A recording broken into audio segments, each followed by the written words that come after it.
ciel clair, il existe une cité au séjour enchanté. Et sur les grands arbres noirs, chaque soir, vers elle s'en va tout mon espoir. J'ai deux amours, mon pays et Paris, pareil toujours, mon cœur est ravi.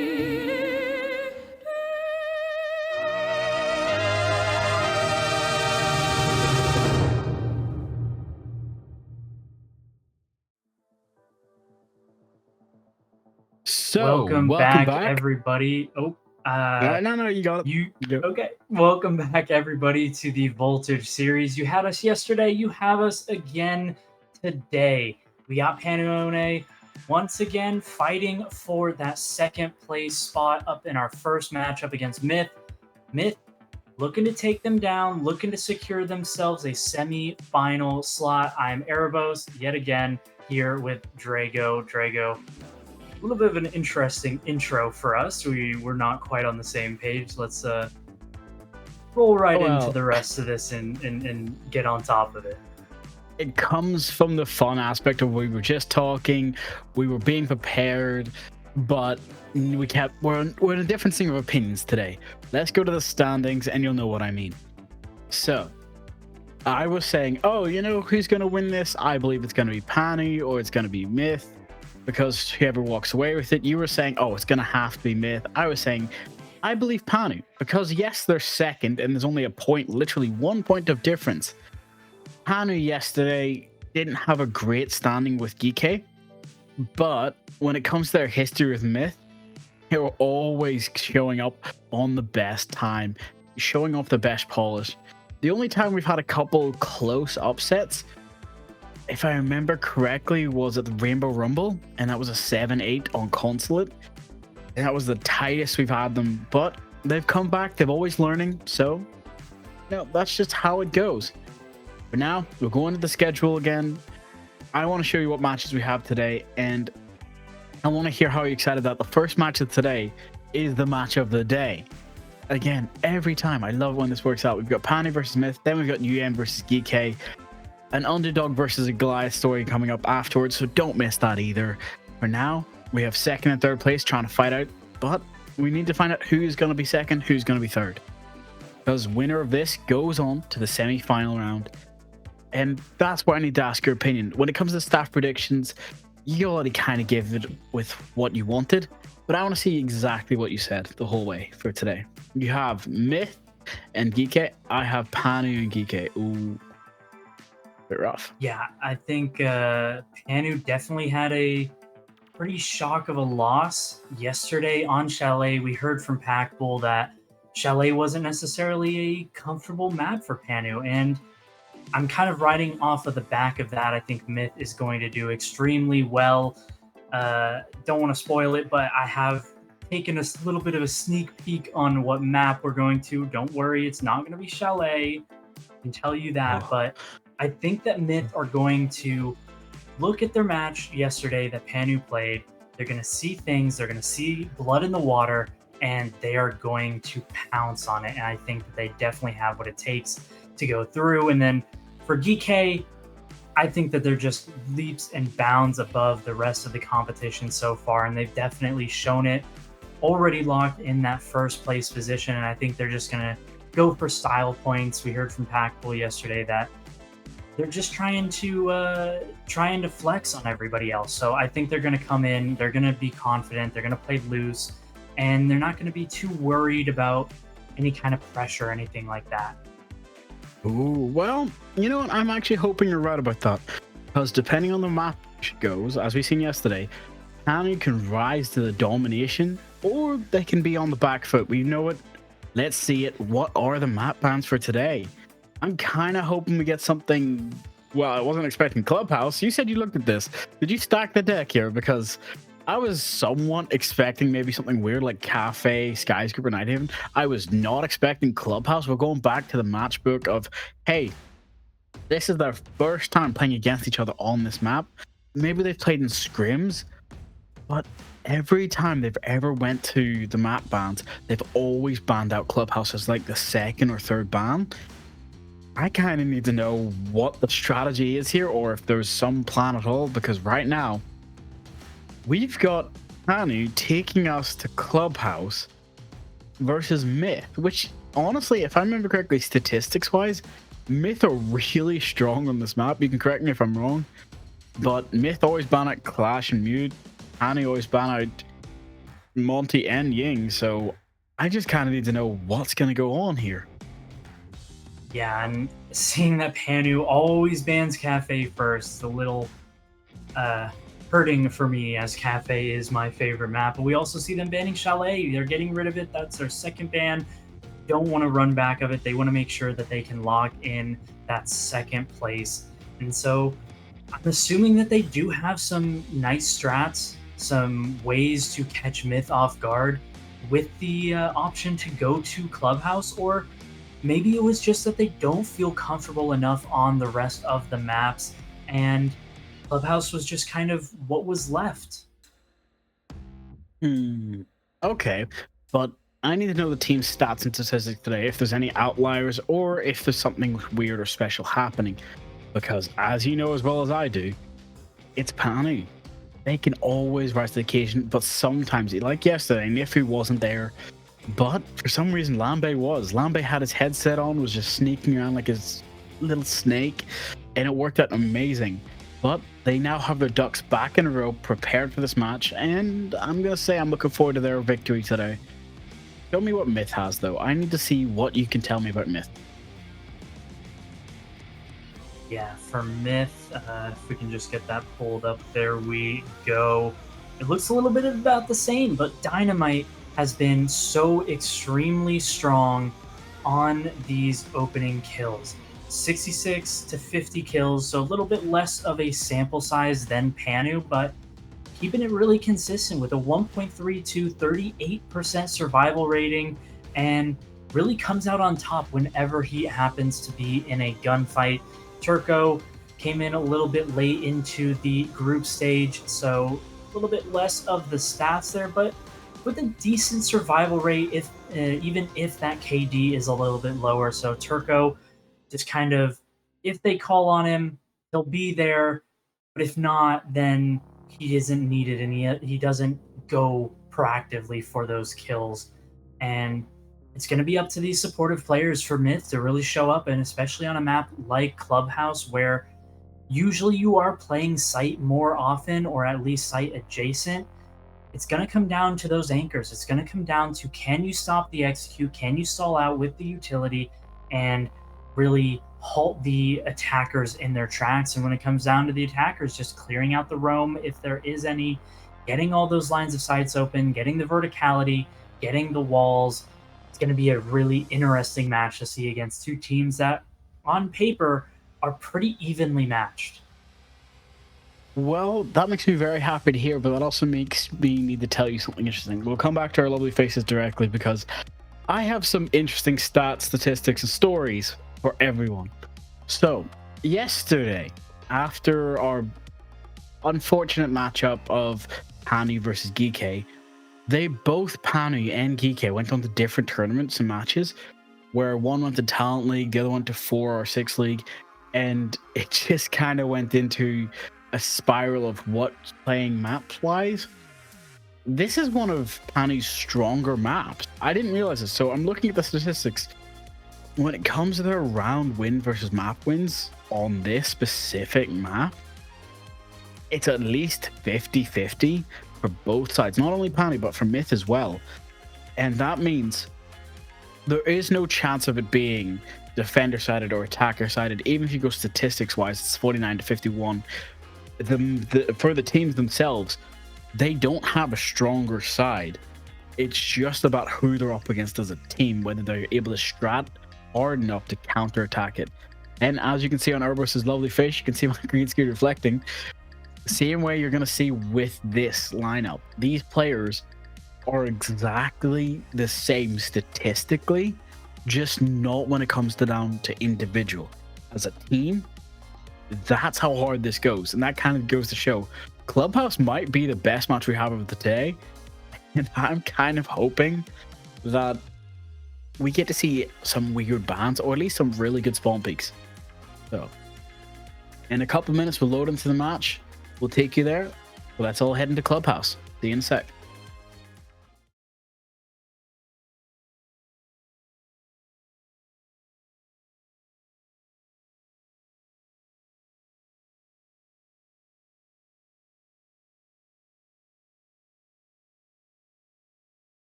Welcome back, everybody. We're getting underway, and Thermite and Kaid go to the wayside here. Definitely pretty standard bands so far. Thermite, extremely powerful, especially on those top floor bomb sites. Kaid is an absolute nuisance to have to deal with on a map like Clubhouse, so completely makes sense here. Our next two bands, Ace and Bandit, the Hard Breacher duo, as well as the Wall Denial duo. Drago, what are we thinking about these bands? Well, that does leave a ban on the board, but having no electricity, this is kind of the reason I'm hoping our next defensive operator is an electricity wall person, just denial, because we need more denial. Kaid's great for hatches or just putting them in really cumbersome spots, but without having Bandit for the trick, there's not a lot of options you have. You're now always expecting wall to be open, You have no defense against it. You have two bra if you want to slow it down, but for right now, as you can see, Mute's there to just to catch off drones while we're going back downstairs. We've got Mir to hopefully try to swing as much as possible. And Nifu's sleeping on the kitchen. He's hopefully hungry and making a sandwich for everyone. But for now, it's all going to come down to if they can catch these drones, catch the information, and, you know, hopefully make sure that Habana doesn't get away with as much as she can. Yeah, going through the paces here, just reinforcing all of those doorways, barricading all those doorways, rather.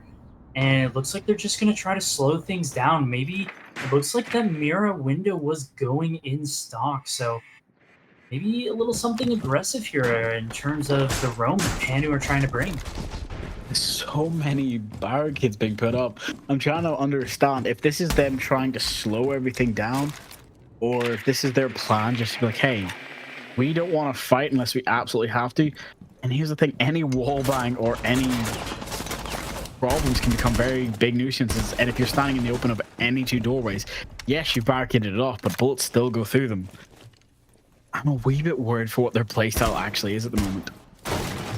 Man, Lamb kind of gets away with murder there. Just the hatch was reinforced. If any of those bullets had managed to cut him off, then he was just a goner there, but manages to find his way back to the blue stairs, see the hatches getting opened up by Hibana, the IQ, just trying to spot out any potential gadgets, but really there are none. It's only the mute jammers to be detected by the IQ. A little bit interesting that they weren't able to spot that out and bring an operator with a little bit more utility into this round.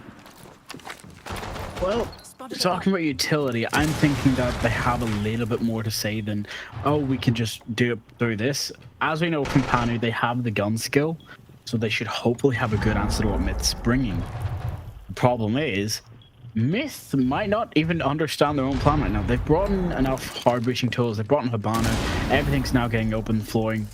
But Buck was still on the table. Instead of bringing Buck or an operator like him, they thought, you know what, we're just going to swing it. The problem here is going to be Goyo in this hallway just not paying attention. What? Why? What was his thought process plan there? Well, as you can see, the gadget is going to come out and going to EMP and open the wall. C4 and it connects. It goes. It's a beautiful kill, taking out one. Eli there to try and swing Balambe, gets one pick as well. Now it's a 3v4. That's a Bon off the board, but there's still an operator, hopefully sliding, crouching. Barely hits the mirror, but does not finish her off. Has to back away. Now stuck in church. Ashes walks in, pistol out. No! Swings button if he's there to cover his teammate with 2 HP in the dream now. It's up to Rastin and trying to even up the score. Capital firebolts closing up entrances and exits. But IQ is here trying to swing the walkway, but gets down in Memorial Room. This is the problem when you don't have enough intel. 20 seconds left. Erika's taking chip damage little by little. IQ is down. Hopefully this nice flanking gets some sort of answer. Nifu gets shooting forward. Oh, he gets Triddle, but there's Nifu pre-fire, goes for the kill, and finishes off with a 3k to end the round. Yeah, I believe that actually was a 4k there. I saw the triple kill pop up before that final kill came through. Nifsu just absolutely decimating from that position in Boiler, and I mean, from the side of Myth, it just came down to you weren't ready for the C4. That is the most obvious C4 you're ever going to see over the top of the wall, especially with the trajectories available in this day and age of Siege. And your Hibana, he can hear you placing the pellets on the wall. And even after that, they still had every opportunity to close that one out, but just completely whiffing every shot onto the Mira and somehow dying with the pistol out on the push. Just have to feel bad about that one. Well, I think it just means that Panu needs to wake up just a little bit more, because it's either their choice is to fight through that bottom layer of the Underdog series, or they have to just go through playdays. And this is the problem I'm seeing with Panu right now. They got the round, yes, but there were some serious mistakes. Nifu did step up, giving out 4 kills, as you did say, rightly so. But I don't understand how you could come that close to losing it all, especially from really simple mistakes. But here we go, the wall's going to get breached and very quickly, very early on. There's nothing on the defense except for a Mute Jam that can even possibly try to stop them. Wall's getting opened, and that's it, gone. Mute has to run away again from the wall to try and end something up. Again, you're talking about C4s over walls. I'm going to ask you, is there anything that you could see stopping those C4s right now from the defenders? Or a Blackbeard walking straight up the garage? You mean the attackers? I mean, all they have to do is just watch it. It's very obvious when it's coming, and you just shoot it, and it completely nullifies the C4. But like we saw in the last round, it is not quite that simple. There are a lot of things going on about in the round. These attackers, or defenders rather, managing to hold on to this control of the CCTV cache side extremely deep into this round so far. It's been very quick, and the fact that Blackbeard got all of that, just all that way in through garage without any really sort of pushing, anything that's really going to stop him. And it's worked out really well for them, but the defense is still here, able to hold the staircase. Smoke canisters and gadgets being used to push Blackbeard out of the pocket, and now there's also Smoke just doing his job, pushing him out. Dynamite is now forced back when Nicky's gets the first kill down, taking out Tridley, making it a 4v5. I'm gonna say with a minute left, this isn't looking good. Nifty gets a C4 as well. That's what I'm saying. I was thinking we might as well bring Thatcher, but that's not enough for this team. Habana getting her own pick, taking out one. They know Asami's in the corner, stuck tight, but they can't do anything to stop her. She's close and just has to go for the swing, but she peeks slightly too far, getting her head taken off by the Capitao. Sorry. Yeah, by the Capitao.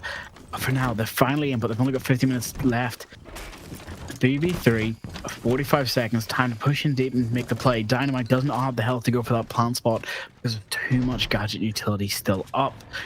Here's the problem. Do you go for the kills or do you go for the victory? 30 seconds. The players are chatting because they know there's so many problems going on, but they can't make it right. It's all about that mental game now, making sure that they keep their players on their toes. Hopefully the swing can happen, and it does get it down, but Nicky's gets one, gets the second as well, leaving Capital all to his lonesome. He knows where the enemy player is, but he knows he can't go for the swing for it. Here's the problem. Any catch out will be devastating for him. 8 seconds. He knows he does not have the time, so he has to go for the kills of the plays. Can see him, but gets the shot actually, and then tries to trade it, but Nicky's there with a shotgun, takes him out quick. Yeah, really fantastic round there out of Panu.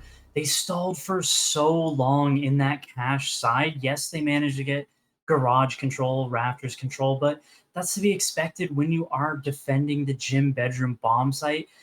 The fact that they managed to hold them at red stairs, they held them at cache, there was just really nothing Myth could do to actually push them back. Panu was there, they were holding the angles, they were winning the gunfights, they were denying utility, and in the end there just wasn't enough time for Myth to actually coordinate effectively to get into sight and make something happen.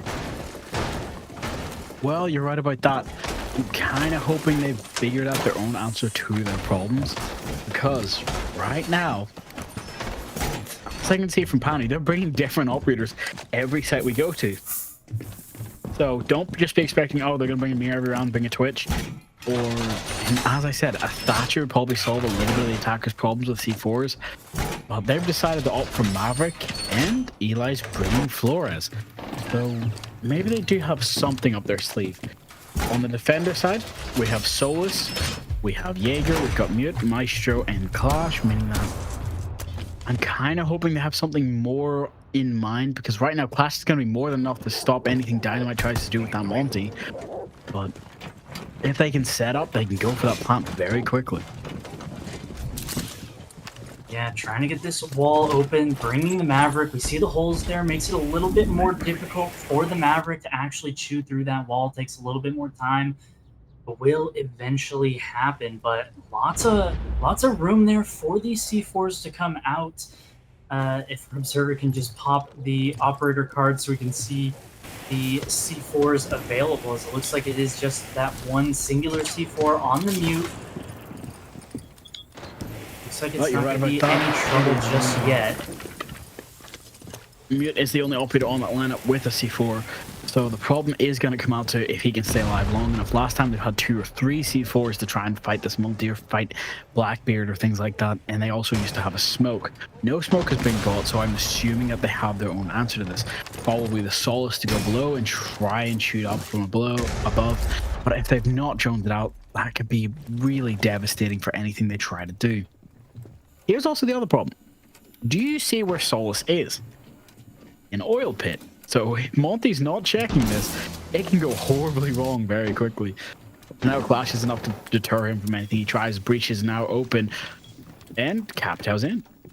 Yeah, somehow Turco actually making it onto site, and Clash just completely pushing them back, taking a little bit of damage, turning his back.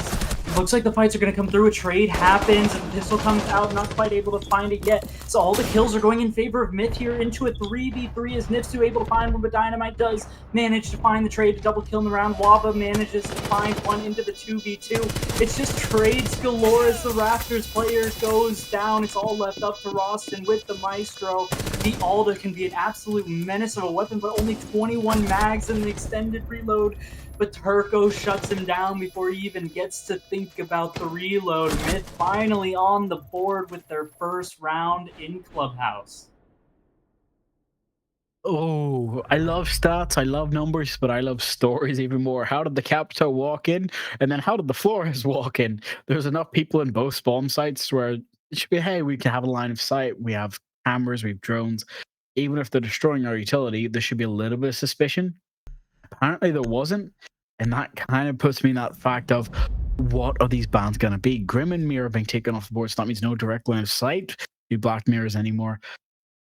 Grim wasn't actually brought, except for like his hard breaching tool that first round. So I'm wondering what the plan was. Was it just preemptive here to get rid of him? What do you think? I think Grim is just an extremely, extremely powerful operator. Like I mentioned yesterday, he's pretty much a jack of all trades. Has the great gun, can entry. He's a 3-speed. He has that soft destruction with the bailiff. He has the hard destruction with the can openers, and he can also support and get you information with his gadget. And it just makes him extremely versatile. You can pretty much bring him and know that you're going to get anything that you are missing in the rest of your comp, which frees you up to bring things that are a little bit more one-dimensional, things that maybe you want to index really heavily into, where you know you have the Grim as the backup to do all of the other little things that you might deem necessary if plan A does indeed fail. Well, I do hope you're right about that, because right now these players are not going to let anything slide. The pre-fires and any spawn peaks are being checked safely and securely. You will not catch off one of these players unless you just wait the longest time behind the corner of the wall. But now, as you can see, offices being open. Asami is here ready, hearing the 2 players outside of stock. Kind of hoping that she can catch one of them off on the rotate, but nope. Not going to be the case. The drones are coming through, and Capito is waiting, gun in hand, hoping for a jump out. But you don't really have that many options. It's time to back off and wait. Blue Hatch is going to come. We've seen how they've defended it before. So is the attackers. So they should hopefully be able to adapt very quickly. But Panny is also adapting, mixing things up. We now get to see that buck being brought. Yeah, but I just want to mention, no Brava when there is a Maestro on the board. No Flores, no Twitch. So these Maestro cams going to have to get destroyed by the utility, but they really don't have any of it. They have no way of actually getting rid of it, although Capitown might have a Gone 6, so might be able to get one of them, but you're not really going to be able to deal with a lot of these Maestro cams. So if it comes down to the wire, like it has in a couple of these rounds, might end up biting them in the butt as Lambe on this flank, going up all the way through Oil Pit, all the way up onto this Raptor position. You have to be careful here is Myth, and make sure that they have their drones in these flank positions and be wary of this potential flank. Well, you tell me to be wary, you tell them to be wary, but right now, as you can see, you have to make the choice nice and early. A lot of things aren't being opened or destroyed, but as you can see, just drop back into oil, but don't even worry about it. The fact that all of this phantom pressure, all these mysterious accidents or gunshots are being sent out is causing an even bigger waste of time. They're hopefully trying to set up for it so they can go for this plant, go for the smoke drop, hopefully catch something off. But the defenders still have 2 C4s in pocket, one being Moon who can easily get around that corner if nothing's checked. That Yin can tell it goes out. He hears it. He has to pop the Goyo canister and try to go for this. Slowing down the 2 people coming in garage. Nicky's burns the fire, gets one. Now it's all going to come down to how they can catch off one of these players nice and early and quick. Because Buck has to swing. It's right, 3v3, don't have the time. Ying dropped into the fire, but the Goyo canister was enough to detonate and stop. But the Maestro camera behind it is shooting up Captel's back, but it's not going to be enough. Nikki's with the shotguns takes out the Buck, and then Lambe getting the long angle takes out the Maestro as well. Sorry, takes out the Captel as well. Yeah, really nice round there yet again from Panu, just wasting so much time, having all of the utility in the right places. And it came down to something as simple as if they have a Twitch, they can get rid of those Goyo canisters early on. If they have the Brava, they can get rid of those Maestro cams. But in the end, the fire and the shocking of the Maestro cams is just too much for them to deal with when it comes down to the execute. Myth are just completely floundering when it comes down to the end of these rounds. They don't know how to deal with this utility, and they can't burn it early enough for them to actually get ready for an execute that will work. I do believe you're right about that, but I can't figure out why for the life of me right now have they chose to go back to the same site. Yes, Panu have won it quite handily, but it still came down to risking life and limb. Change up the strat. They brought Legion, they brought Smoke, they brought Mute, they've brought Jaeger, they brought, again, Lambe on Asami. Lambe isn't cooking up work like he did yesterday. He's not hiding in corners, he's just causing enough of a distraction where the time is being wasted, and that's working out great for them. But Myth actually just needs to match and or speed up the momentum to the point where Lambe can't really work and get his gank off, get his flank away.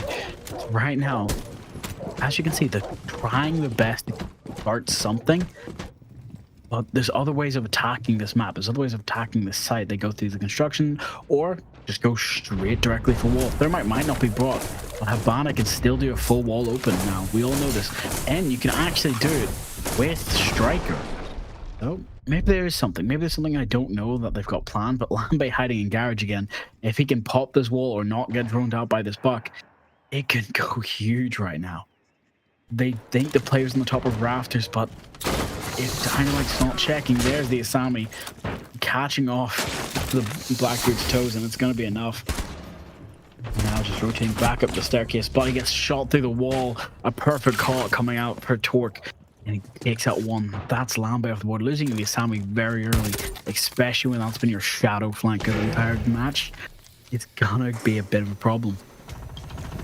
And this wall getting opened up means that a little bit more pressure here getting put onto Panu than the last time around. Giving away that first blood was Lambe, and I mean, a beautiful shot from the pings, I believe, through the soft wall in garage, but now they have to back off. They have to give up this space that they managed to control so extremely well last time around. This time, it is going to be on to Myth to take advantage of the pressure they put. No! Nifsu able to get the headshot from the window onto Dynamite, because Blackbeard, when you jump through the window, you completely expose yourself there. And just beautiful positioning from Nifsu to actually shut that down. 9-2 is Nifsu. So on an absolute tear in this map, and we highlighted that in the pregame, that Nifsu was the key player. He was the highest rated player going into this series, and last match up against DK did not perform too hot, and it's really good to see the bounce back going into this match, into this potential key matchup in this tournament for these two teams. Coming down to the wire here, 30 seconds left on the clock.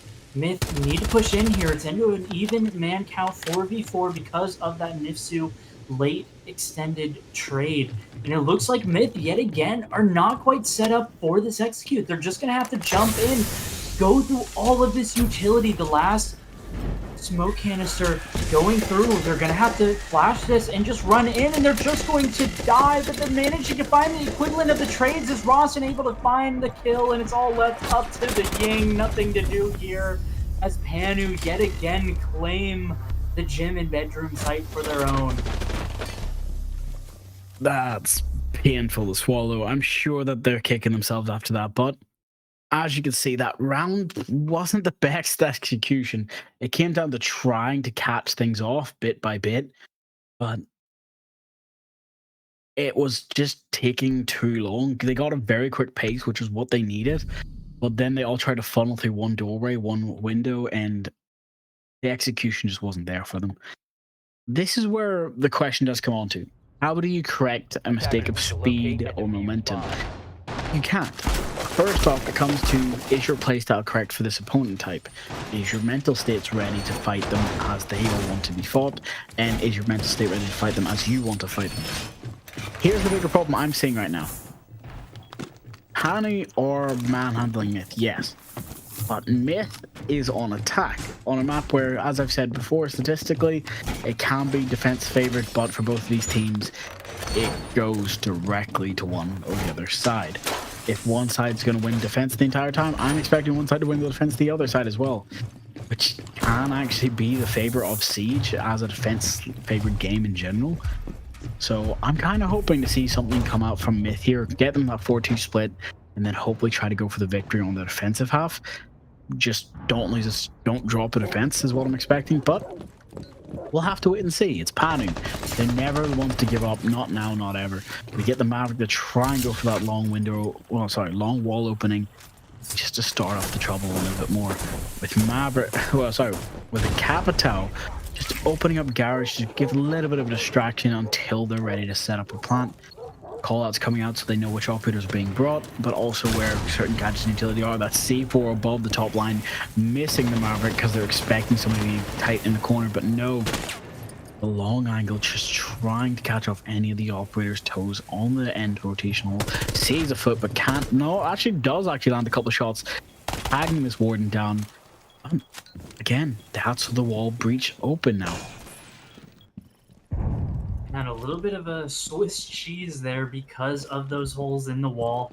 And we saw earlier the garage being opened up, and funny thing is you can actually see any kind of rotate holes from that, which is why you always have to open that up. That's why you reinforce it as the defense, is to make sure that your Rafters player has a quick and easy rotate through. Is seeing some feet but not quite able to connect is Lambe. Has to be careful on this rotate back because of those garage holes. And the fire is going to come down. The Azami, the barricade coming down, but no, not quite looking at the right angle, goes down to the Capital. And that is just beautiful execution of how to execute it, as Wava able to find the kill on a Tridley. Not quite sure why they didn't drone that out, how they didn't exactly know where that player is. They do now as the swing comes through. Not expecting the swing, not quite able to make it down through Oil Pit. Dynamite does get the late trade, but that evens up the man count as Eli onto extremely low HP, and we're just under a minute left. Still have the sends to try and get this execute going, so a little bit better than some of their previous rounds when it comes down to this execute. They have a little bit to work with. They've denied a bit of utility, but these Maestro cams, if they're in the correct positions, might actually be able to deny anything going on here. And yet again, they haven't brought anything to actually deal with it except for that Ash. And I don't know how many she was able to get. In the 20-second mark, has to try and make something happen here. Looks like they might just pop these walls and go for a plant. Eli on extremely low HP, taking some damage right in front of the red stairs. Any kind of damage coming through might down him. Is Nick able to take down Eli? The case does not go down. The round is over, and Panu, in decisive fashion, take a 5-1 lead going into the second half. I'm not sure that's what they wanted to see, but that means there's 2 rounds for error, but really only 1. We all know how this plays. Myth need to win the next 6 rounds to keep themselves into overtime or try to go for that victory to push through.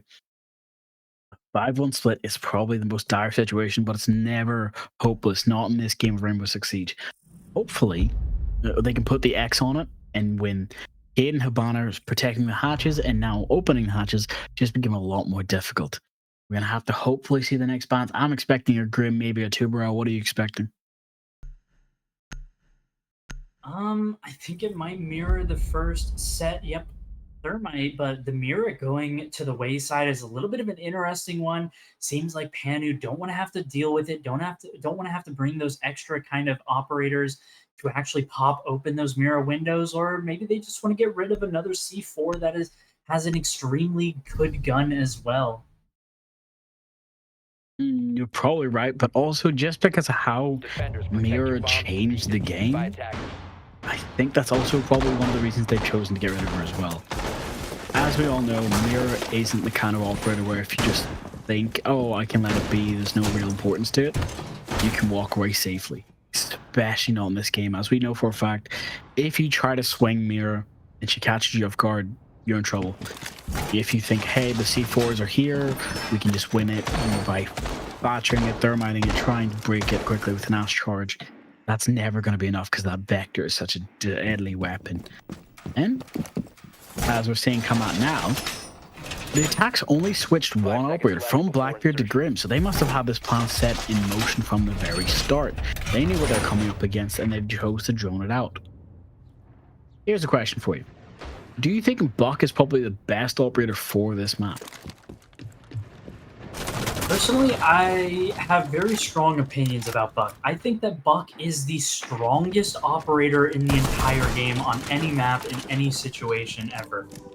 You can open above, you can open underneath, you have a fantastic gun, you have flashes as gunfight comes through, as Wava takes down Dynamite, and the first blood comes through for the side of Panu. As it looks like the defenders are just going to drop. They're not going to opt to re-aggress. They're not going to opt to try and get a kill back and just kind of bunker up. And I don't know how I feel about that. I feel like that is not the correct option because you're giving them the ability to root you out, play on their own terms, and take gunfights that are advantageous to them. But Eli, still on the top floor, might be able to get somebody off on this roam as Lambay. I don't think they know he snuck up, but they will now as the Wub triggers as Turco takes him down. But Nifsu and Wava team up for some kills. Wava getting a triple kill on the round. It's just Eli left alone, flanking from Oil Pit with nothing to do. The fire completely stopping him for the time being. And Nifsu with a beautiful shot. I didn't even see him on the screen. As a near flawless coming through for the side of Panu and find themselves on match point. Now is the penultimate round, and it will be until Myth can put it away. Because right now, Panu have given themselves the best start they could possibly have. 6-1, putting Myth's motivation straight down, not even going to let them see that next ban phase, going to Church Arsenal for Myth again. Hopefully they understand that Panu don't plan on changing their attack strategy. It works so well for them. They still had more than 3 operators left standing at the end of that round, and it already taken the entirety of Clubhouse. All the way from strip to cash was there, complete control. That phantom pressure that the defense thought they had was immediately taken away very quickly, not only by good droning, but just by good placement of gadgets, utility, and focus. Losing an operator in the first 30 seconds probably wasn't on Myth's bingo card. I'm hoping they have a different answer for it. And it seems like Valkyrie's here trying to catch off any drones heading into sight. There's always one way to stop it, but if they do forget about Dirt Tunnel, there could be a rush being brought now. Alright, I have a question for you.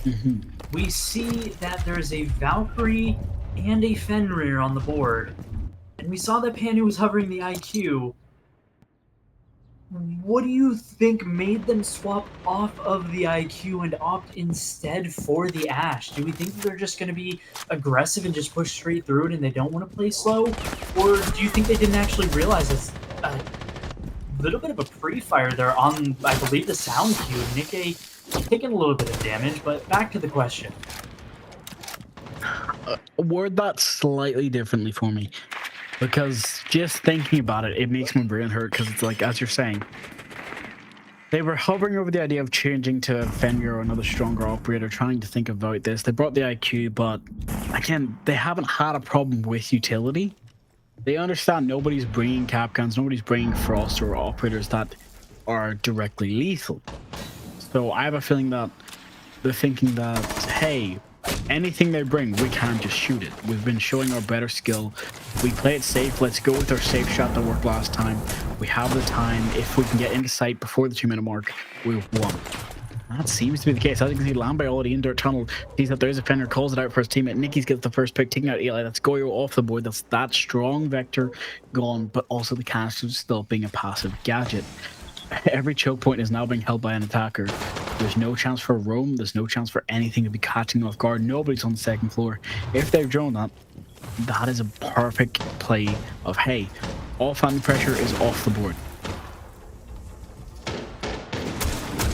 And flooring getting opened up by the Buck fairly early on here, still with just over a minute left. Do need to start to accelerate though very soon to make sure that they actually get this execute off in time, but they've done such a great job of flushing out certain positions, getting the walls open, getting rid of utility, and just had that one single C4 on the Valk to deal with.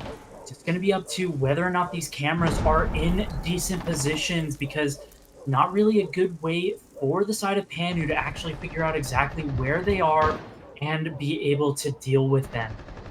Coming down under the 40-second mark, fire canisters being prepared from the Capitao as the bees are going to come out. The execute is going to start to happen as Wava able to take down Dynamite. That is going to be the Fenrir going down. Tridley does manage to find a trade onto Lambe. Looks like Blue is still in control of the defenders here, as Lambe did end up going down into the 15-second mark. Arkari manages to find a trade here, but Tridley able to get a double kill in the round. It's down to a 1v1. Roston up against Arkari, the shotgun up against the Buck, but the Buck takes it and secures the map win and secures second place. Semifinals bound is Panu. I'm not sure how I feel, but right now, I'm sure that is up for grabs. Of now, you have Panu in the semifinals, just waiting at one end, and at the other end, you have GK. That means no matter which team you are, you have to fight against what was the standing second and first place waiting for you at the finals. And that's gonna be a tough pill to swallow. Myth probably have the best chance for it, but as you can see, there's certain maps, certain stats, certain tracking that needs to be brought. Don't forget, everyone does get points at the end of this, but you really got to decide how you're going to play this out. A really well executed game plan from Panu. They showed up. They didn't let yesterday get the better of them. They came to win and came to secure that second place, and they did a fantastic job of it.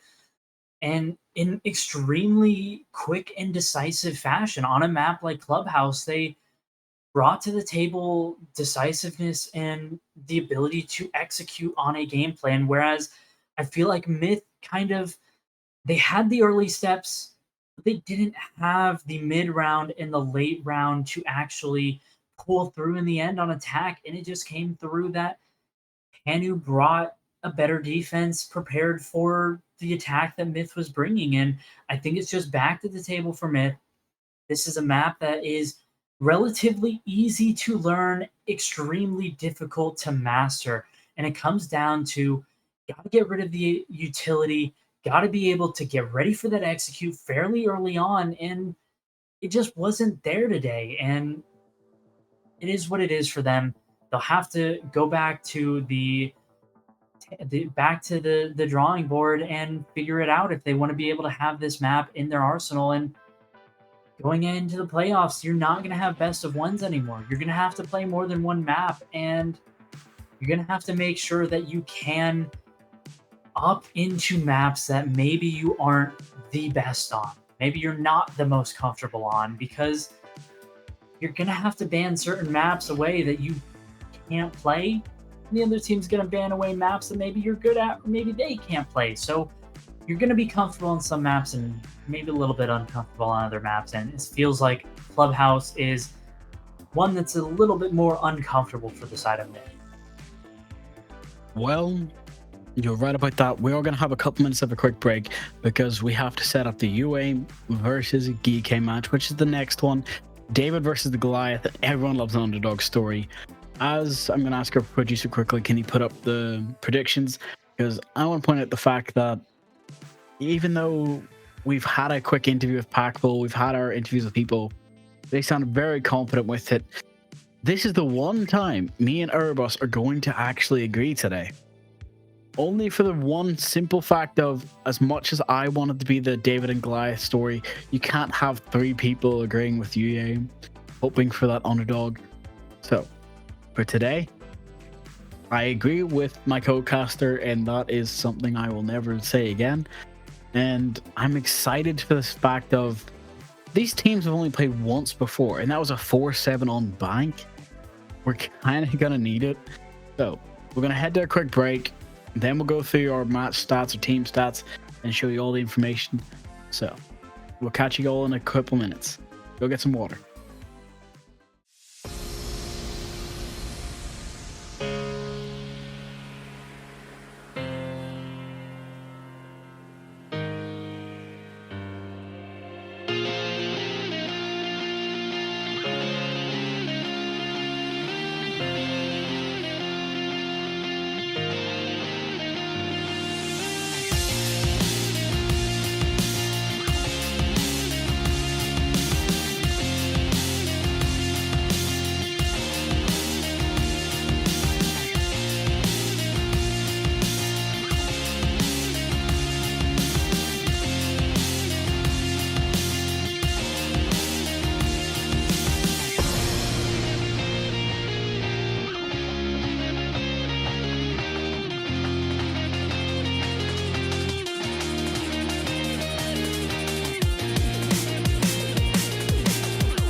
Welcome back, everybody. We had a little bit of an issue getting some of the players in the lobby, a little bit of an extended break, but we are back. Hopefully, the players are getting ready extremely shortly.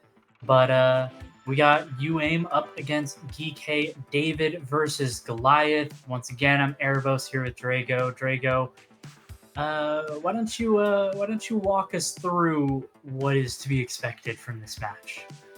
So you have David versus Goliath, but you've got a team of people who struggled to find a perfect 5-man throughout this entire matchup, and now having that right, having those 5 players means that they've got this in the bag. I believe UM could actually take it from GK, but it all comes down to who's training. You got to respect Packbull. You heard him yesterday in his interview, and you'll probably hear him after this one as well. So let's go out and see. I need to see player stats. I need to see everything that's happening because the players are getting ready to revolt quickly. Let's go to team stats. Oh, actually, hold on. We gotta go to map ban first. My brain just didn't click on map ban. You gotta always be prepared for the map bans. My brain just said no.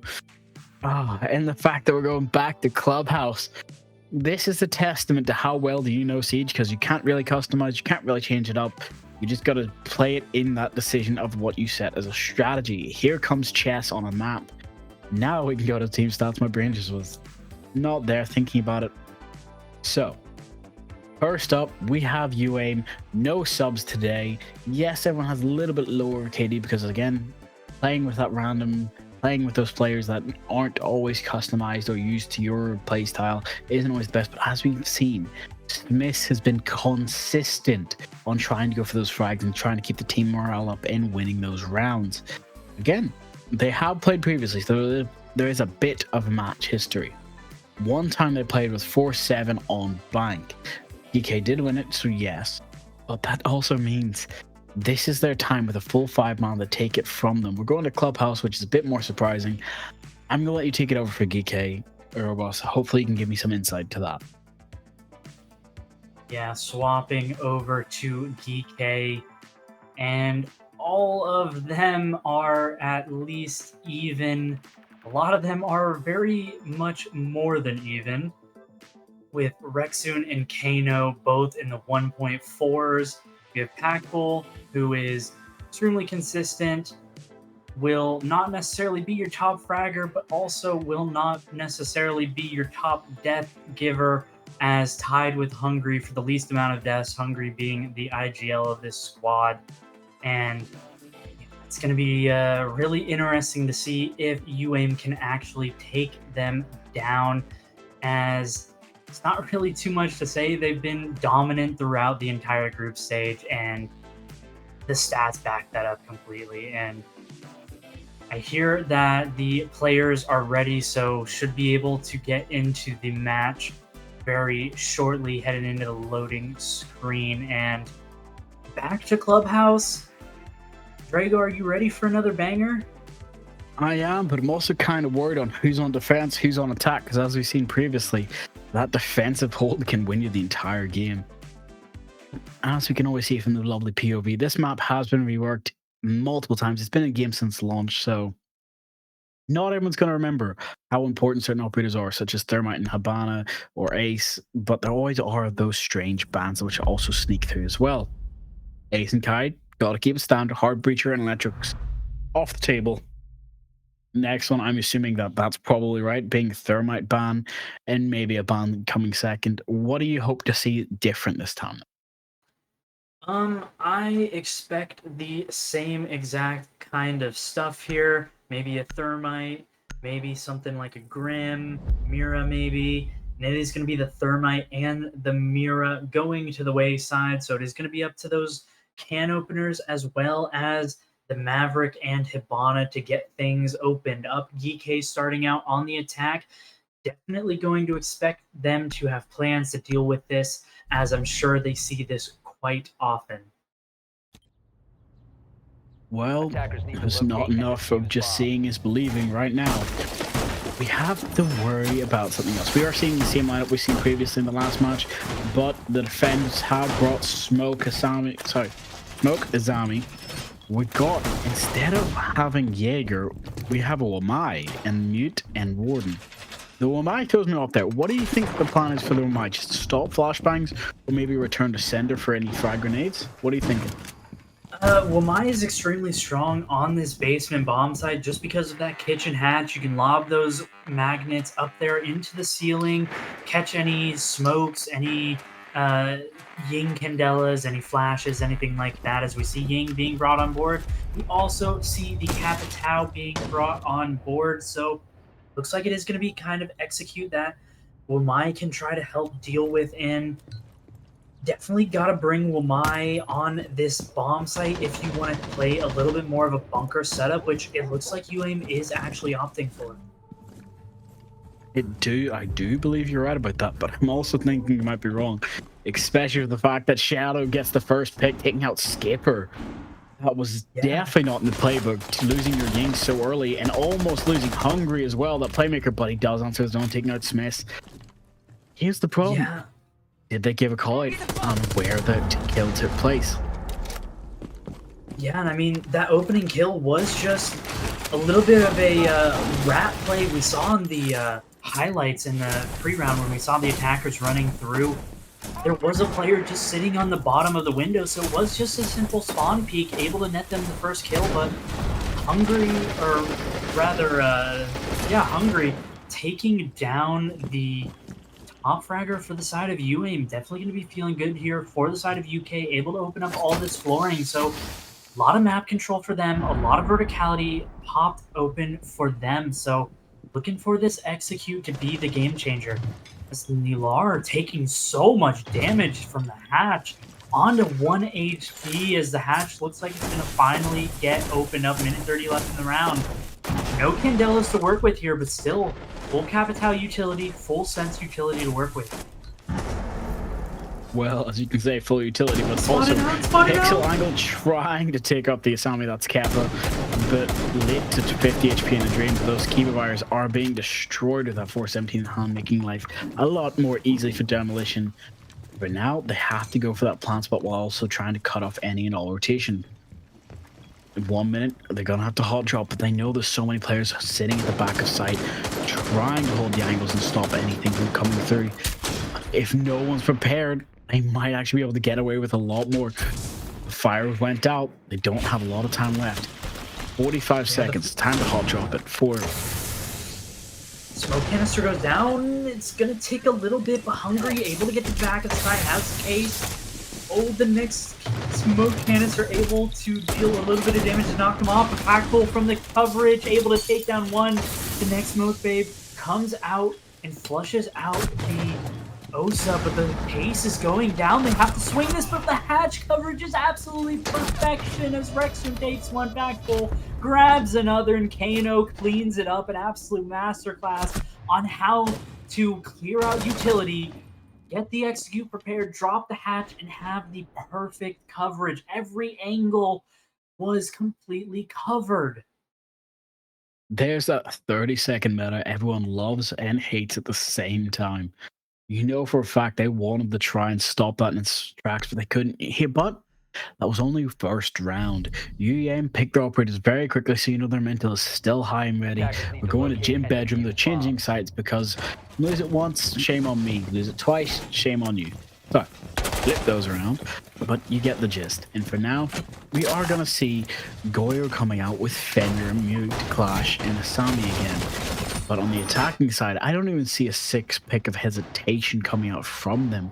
They didn't 6-pick last time and worry about it, so don't think they're going to be worried about it again. Here's my problem. Do you think there's a perfect... Sorry, go ahead. Last time around, they were hovering the Jackal, and they did swap off of it. This time, Osa going to be swapped off for the Monty, but go ahead with your question. I was going to ask you, do you think there's a perfect operator lineup for this game? Because I've had people DM me in the past thinking, oh, I want to get better at Siege. What operator should I learn? It's like, it's better to have a variety is what I say to people. But at this point, DK might just be telling me I'm wrong. There's always just, hey, just bring Capital. You bring Deimos, you win. Well, I definitely feel like Buck is a good one to play, good one to know, because Buck will almost always be useful unless they completely get rid of the majority of his ammo in the skeleton key. I think that Deimos right now is extremely strong, and I mean, with the way the shields are, you probably need to know how to deal with them, if not be able to take advantage of how strong they are. So definitely some good operators on the attack for that regard. Capitao is a little bit more towards the competitive side of Pro Siege, where you need coordination with your team to be able to make the best out of him. As get into this 2 minutes under, as looks like the Clash is going to get spotted. And don't necessarily know if that smoke landed exactly where he wanted, but Smith able to find one in the jump out. No, the knife! He was trying to knife the barricade, but finds Smith with the collateral, and we see the just randomness in the sight with the smoke. GK are running away with it after a horrific start to this round, as the Monty just dancing on their graves, as it's all left up to the Mute and the Goyo. They still have underneath to deal with. This case is fully planted. It is fully down. Now the flames are just completely against them. The flank, however, will find the Monty into the 2v2. 25 seconds left on the clock. 7-2 counter defuse. The coverage is good through the half. The case is planted for it. It's going to be a lot to get this done, and it's just not going to happen. There's not enough time. It is just another round well in favor for GK. They gave us some fireworks, but this round is not going to be dicey, as they claim their second. I'm not sure how I feel about that plant spot. That's actually kind of broken, because if anyone doesn't know, in Siege, if you plant on a hatch or close enough to the edges of it, somebody pops it, your diffuser will still fall through. That spot was picture perfect. You physically cannot get the diffuser. But again, it's high risk, high reward, because if you're too close to the inside, when the upper chest put down, you're too close to the edge, it falls through, it's gone. So here's the thing. Do you try to risk that, or do you just open the hatch now from now on? I kind of feel like that's not a mistake I'm going to let happen in my rank games anymore. If I see that hatch is somewhat closed, I'm going to pop a couple shots in that corner so I can make sure it's not there. And I'm sure a lot of people are going to take that, because that's nuts. I did not even know you could plant there. And after you run it, you've seen how difficult it was for them to even try and get onto the ledge at the end of the round. So, did you know about that, Erebus? Yeah, you can plant there very easily with or without the hatch being opened. It's just the fact that there was 1 second left on the clock, so he just didn't even go for it. You can either do it from, you can defuse it from the other side of the bomb chassis, or you can just stand there. It's very easy to stand on that ledge. It just is a really nice plant spot because it forces the counter defuse to happen in a very specific position that makes it extremely difficult for you to actually confuse the attackers. They know exactly where you have to defuse, counter defuse from, so it makes it fairly easy. Well, I'm going to have to take your opinion for that, because I've never seen it in my rank games. But with Rexon taking out Shadow, that's just a reversal of punishment from last round. So let's kind of hope that somebody can walk away with this without losing their abilities or without losing themselves. Losing such a strong operator so quickly, yes. Taking away his ACOG was probably the biggest mistake Ubisoft's ever made since they took away the ACOG from the MP7. But it seems to be perfectly necessary to nerf his pick rate, also nerfing his gun skill for anyone who's just been using him as fire rate. But now all the defenders get back to side very quickly, pushed back due to the drones, due to the Grim. But as we can see, there's still a player below trying to take out this Clash, and that's what my biggest concern always was when Deimos was brought and Clash was brought. The fact that Clash's biggest fear is going to have to be going from below, and Skipper working wonders and taking out Kafa. That's Mute off the board. But Smith answers with his own, taking out Rexon. It starts off with a 3v4. Yeah, and I mean, you're basically a 4v2. You have a walking Mira to work with here. Siri on such extremely low HP. I don't think that Siri is going to be calling anything here, as going down might just be the name of the game here for the side of UAIM. It's looking extremely favorable for DK. They need to start getting some more ground here. They got some early control as one bullet might do it. Miss taking so much damage as Hungry takes the kill. Packbull takes down Sirius, all left up to Nilar. The the flashes just perfectly in coordination in the right exact spot, and DK are just a class above so far. But you know, it's never over in Rainbow Six Siege. They may have won the first 3 rounds, but UAIM has to be the ones to shut this out. And they also have to be the one to end GK's reign of tyranny. This is their time to be the hope bringers for the rest of the people who've had to fight them tooth and nail. Because as one team previously has beaten GK, they need to show that that was not a fluke, that this can be done again and again and again. What I'm hoping is they know what to do for it. Because as we've seen, this team has been winning firsts in so many tournaments. They cannot let it go on. It needs to be time to shut them down here and now. They didn't win the Saudi League, they came fourth. They didn't win South Breach qualifiers, they came fifth and eighth, but they still qualified. That was versus Panu. But here's the problem. Teams need to be able to show them that they're not invincible in Voltage League as well. We need somebody to step up and shut them down now. And again, as much as I love them, GK, they're getting a bit high for the britches. A 3-0, maybe a 6-0 on somebody else's defense on Clubhouse is possible, but I don't think UM's going to give it up. They've been fighting tooth and nail for this for a long time. Let's hope they can do it now. We've got Smoke, Goyo, and I'm going to say this now, Wamai again. This time Wamai is roaming. I'm hoping for something a bit nuts, along with the Echo, who's going to be hopefully there to try and stop the plant. But the attack is going. The offense tries to go for the player that's already in dirt, while also trying to open up any sort of rotation or get some early picks. As you can see, that was just the 417 in the hand of Rexon. Sorry, that was the 412. Wow, that was actually Rexon just trying to get it through the dirt hole. It was. But there's Kaffa. Again, wrong engagement, right timing, and it's working out for them on the 4-4 split.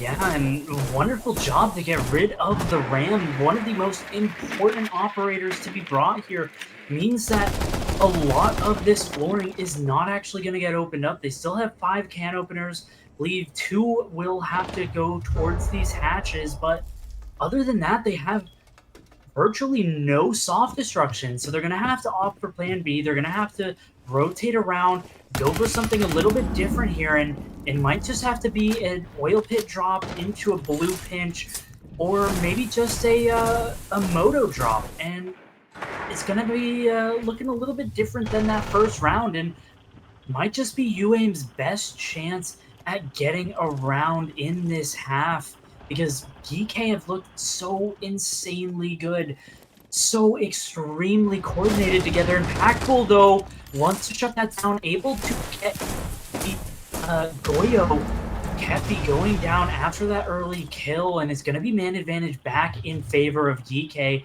And you need to make sure that they don't give anything else away too early on. Well, you're right about that. As you can see, they're already clearing up so much utility early, using the sense gadget to hopefully try and flash anyone out or try and put people off. There's that impact that's now going to create a gap. It doesn't destroy the whole sense bar like it used to. For now, it's just making a gap and an opening. But there we go, Hungry getting the cameras. That gives them even more intel as they try to sneak down dirt. Hopefully, they've got some sort of answer to catch off somebody early, but no, Packbull gets Shadow through the floor. There's no chance of any sneakiness now. It's gonna just come to these players tight in corners. And if they know about the Dokebi that's in dirt, which they do now, Shots coming out, smokes dropping, hatches, Yin Candelas, everything. You are stuck in a corner, not wanting to be there. Now it gets taken up by Pack Bull, swings, but the Echo is there to win that gunfight in close range. Sneaks up behind the Dokkaebi, gets another pick, goes for the third, cannot find Smiths. But Pack Bull is there to shut down Smiths' retreat and saves the round. Yeah, beautiful round from Pack Bull. 4 in the round, 4 rounds to the side of GK. A round of 4s, it seems. As I don't know how Pack Bull kept getting away with it, just kept finding kills through the floor on unsuspecting players on holes that were already there. And in the end, it was a really, really nice effort from the side of UAIM to bring it down into 1v2. But when you keep giving away 3 kills like that back to back over and over again, it's just not going to be enough. I do believe you're right about that, especially with what we're seeing from these guys. I'm hoping they have a different sort of plan here, especially with how they've been getting shut down so quickly in such early engagements. I'm gonna ask you this: is it an operator problem or is it just a strategy problem right now?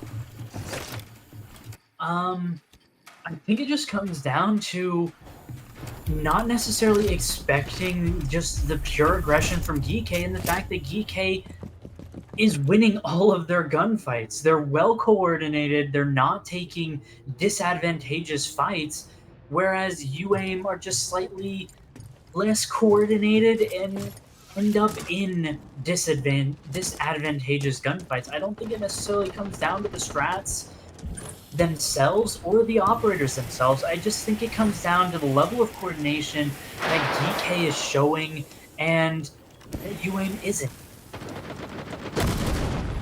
Well, I'm gonna have to hope and say that's right. Because for now, we're getting that new repel function from Glass being used to its fullest. Right now, if he swings at the right angle, he can actually take out the player in rafters, which, as you can see, if it's a clash, he can get any sort of ability to push out of position without that shield. He can win that gunfight, long range, distance, and damage.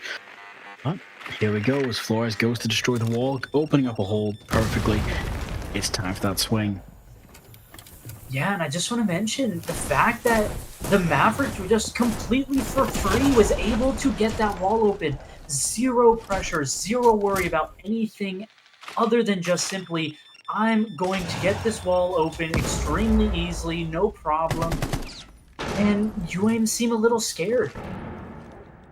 I'd be scared looking at how GK is dismantling their abilities, bringing one of the newer operators, Aurora, to try and close up as much as they can, and Skipper getting the first pick, picking out Smith, which is the castle. He's been trying to swing everything, having Glass covered by smoke, no warden on the board, and it just goes to show that everyone's tight in the corners. Clash is being fought in a 1v1, which she does in fact win. You just C4 being called out by her teammate, but she did have to take a little bit of health damage for that.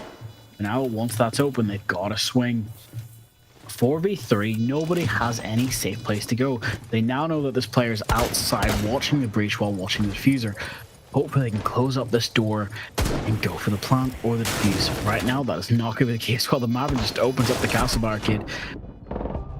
Don't have anyone to shut down. Rexon gets the pick, takes out Siri, while Packbull also losing his HP for it. Now one player on Repel is being taken out, but Rexon's repelled down, gets the pick. But it's not going to be enough time for now to try to go to the fuse. Hungry finishes the round. Yeah, I mean, what can you really say about that? GK are just so comfortable. UAIM is doing absolutely nothing to make them uncomfortable, not doing anything to pressure them. GK just gets to do whatever they want to. And GK are doing exactly what Packbull said they would. They're flexing right now. Defenders, protect your bombs from being defused by attackers. Well, I do believe you're right. For now, I'm gonna have to see something more.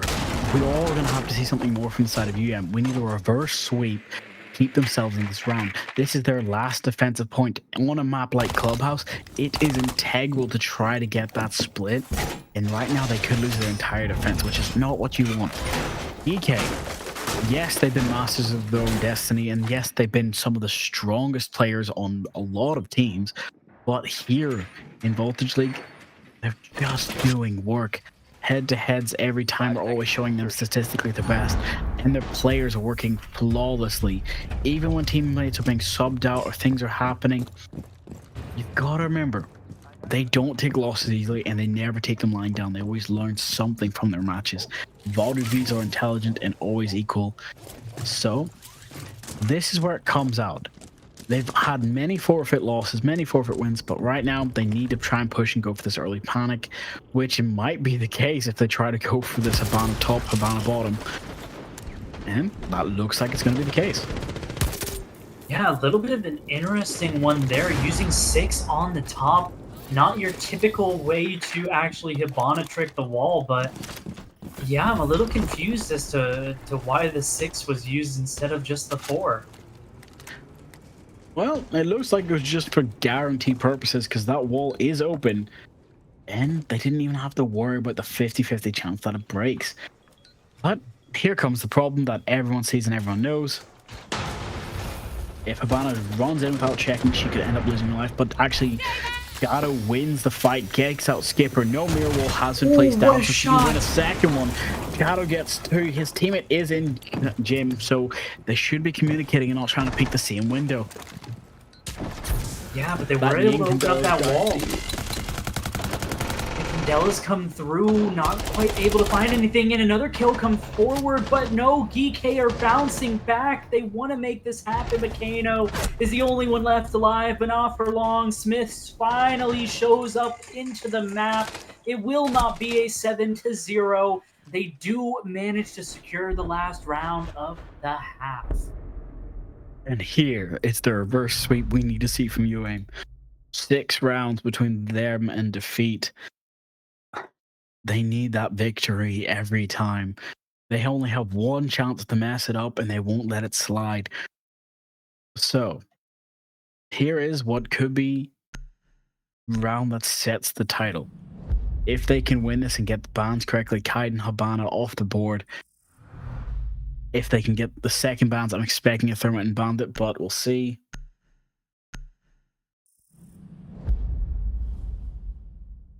Oh. I don't think I've actually ever seen a Capitao ban, have you? I have definitely seen a Capitao ban, just not necessarily on Clubhouse all that often. It does make sense if you intend to go for a Rafters hold at some point, but I'm not even sure we'll end up getting there unless UAIM can make some spectacular attacking rounds come through. But Capitao definitely a strong operator on a map like Clubhouse. A lot of ways that you can utilize it. We saw that happen every single round where GK was on the attack because they brought it every single time. And opting for this basement bomb site to start this off on the defense, they're definitely looking for this Denari strat that they have opted into a couple times. We saw yesterday on Chalet them bring out that Denari and have some insane lineups where they cover so much of the site with just a couple of the Denari gadgets. Well, I'm hoping that they have something that they can use to shut down EK now, because UAIM, they've got RAM, which is very good on this map when you're attacking bottom floor, but if you can't get into that building, that's going to be your biggest fear. Such as the player playing above, Mute with a shotgun in hand that can open up any rotation holes. We've got Denari, as you've said. Kind of hoping UAIM have something to answer this, because Geek have been bringing this new operator a lot and showing us lots of interesting ways of handling it. As we have Buck, as we have them trying to clear this top 4 now, luckily they've droned it out and understand that Mute was there, putting him out of position. A lot of time has been wasted. Here's probably the chance where I would have seen a scope bus be brought, just from the fact of they've used it as a lot of like hidden pressure, but it's working wonders for them as they get into the kitchen, get into the bathrooms, and we don't really have to worry about UAIM. UAIM have tried to set up as best as they can. Hatches are now being opened. there's no roaming from the side of GK. They've completely turtled it. Yeah, they just want to be able to defend this bomb site. They believe that they can win these gunfights. They believe that they have the utility to deny any kind of execute. And I think that comes off of the back of Denari and the Azami, as well as the Mira, to be honest. They have a full bunker style setup. They have the stall with the Tuberao. So it's going to come down to whether or not UAIM can actually effectively get into the site and deal with these power positions. Looks like the C4 is going to be prepped. It's going to come out as Packable finds one Skyper with the C4, able to find one. Another C4 being prepped. Oh no, Blitz. You're just going to get blown to smithereens. And it happens as Skyper gets a double kill with the finish from the Vector, and it's just an absolute demolition. 45 seconds left, 2 players to make something happen. You have to find all 5 with no time to do it. Oh man, the rotate over to blue and you have all of the work to do. As Skyper took a little bit of damage, I think just briefly from one of his teammates. I'm not entirely sure. It looked like he did, as a triple kill in the round from Packbull, stealing the kill from Kano, as Kano gets the kill onto Hungry, but Packbull finds the 4K, a duo of 4Ks for Packbull in this map, and match point has been secured. GK looking so strong.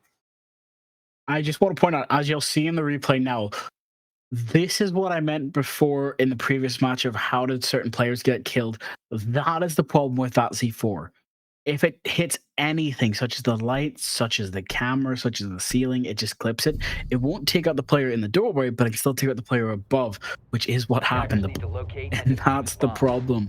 He thought that they didn't have a second one, so when Blitz rushed back into sight, to think, oh, you know what, it's fine, they managed to clear, there's no second C4. These guys messed up once already, they're not going to waste the second one, and they had no problem using it. And that's what happened. It shut them down nice and early.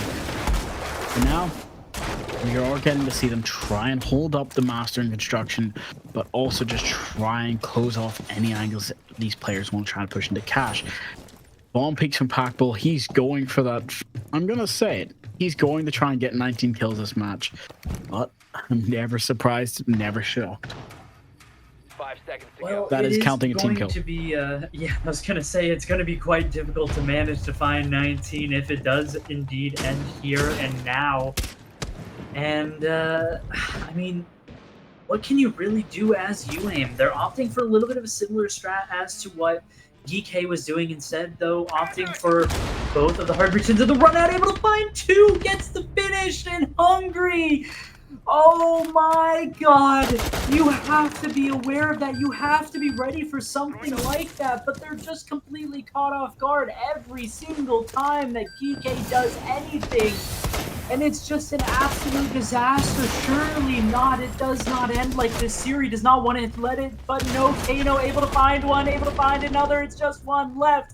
Shadow hasn't even entered the building and hasn't even been 30 seconds into the round, and GK have already won it.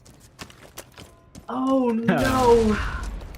Shadow trying to get some consolation 1v1s. This wall hasn't even been reinforced, and they're defending this bomb site. Shadow, what can you do? Can you manage to find anything out of this, or will you just go without a whimper into the night? It looks like they have agreed to a 1v1 in this chat. You have to be prepared. These players are playing this seriously. But Shadow actually wins, takes out Packbull. That is painful to see when the confidence is coming out, but they know this is the penultimate round. This is the round where the game's over. They have to fight it out. The second player's there. He does actually just have to isolate his 1v1s, and getting that first shot in the Packbull might be the way to play it. But he does not have diffuser. It's safe in second floor. And because a little bit of noise problem audio, they try and bait out one of these two players either running up from top floor. But as you can see, a little bit of BM, a little bit of mental mind games to try and catch somebody else off, which could work. Yeah, looks like they're gonna go for another 1v1. Kano is next up on the chopping block. Can the Vector do it, or will the Ace, the AK-12, manage to secure it? The pistol coming out, the quick peeks coming through.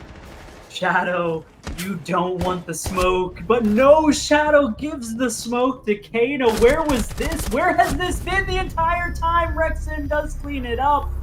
A valiant effort from Shadow, managing to find the 1v1s via some collaboration there with the other team, but in the end, it is the end, and just GK just showing why they are that first place team in the standing, showing why they are the best team so far in Voltage Series throughout all of these stages.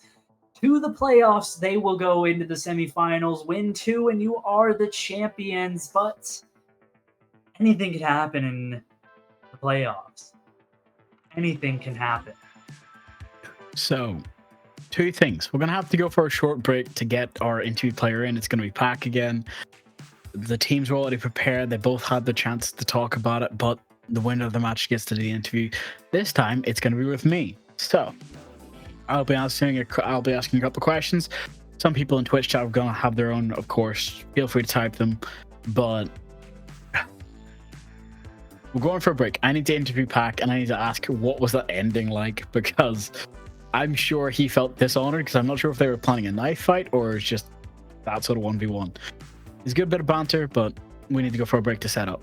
Catch you in a second.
Welcome back.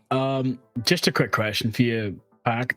What was that ending? Why a 1v1 in kitchen? My brain's trying to figure it out. I don't get the reference. So, as many people watching probably know, Hungary, my teammate, has set up like a new hub to play Siege in. And in that hub, there's a 1v1 queue with like ranks and everything.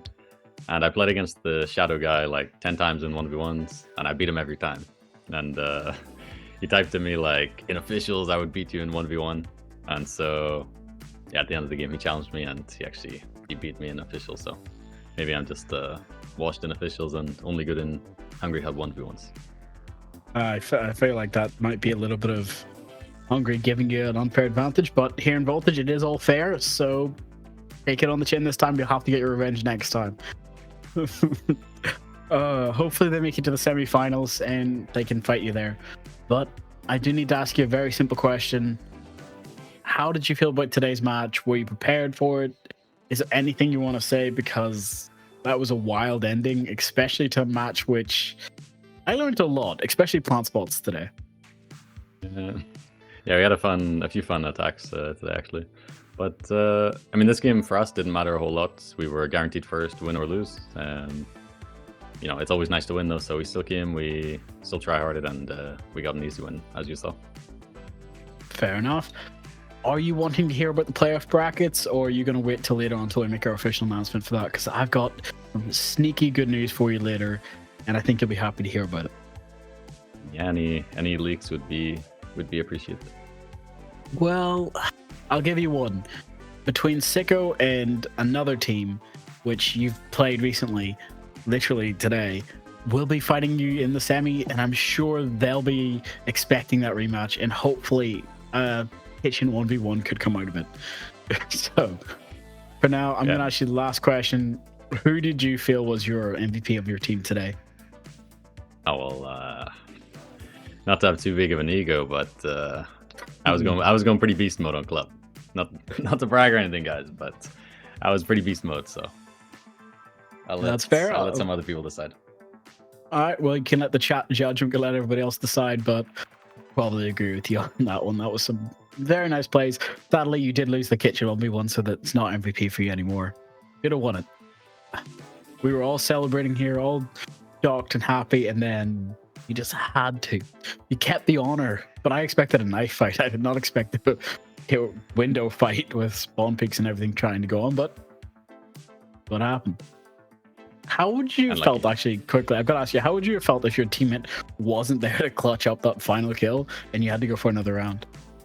I mean, it's happened to us before, like, we have these big advantages, and then we troll a little bit, and maybe the game gets close, so, I mean, it's always nice when you have someone like Rex that is there to clean up the round. That's a good shout out to a teammate. So, thank you for the questions. Is there anything you want to say to anyone back home? Any special friends? No, I have no friends, but just as always, thank you guys for watching, and hopefully in playoffs we'll have some more good games. See you later.